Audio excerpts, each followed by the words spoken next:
Crowley. Good morning. Good morning.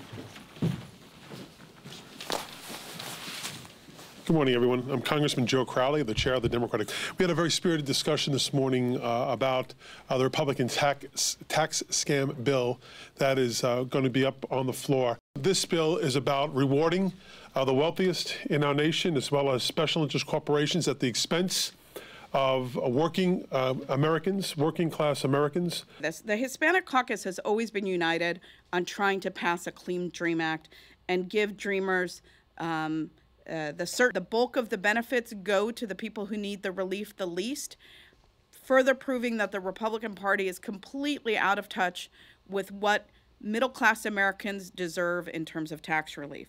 With respect to the DREAM Act, which Joe just mentioned, there are only 15 legislative days left in 2017.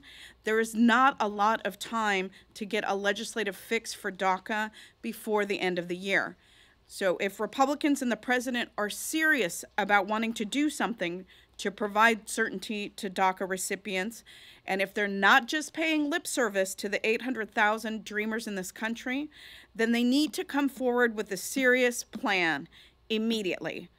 Sexual harassment in every workplace that I've ever been in, it exists. Everywhere where there is economic advantage, that somebody can take advantage of that, you are going to see this problem exist.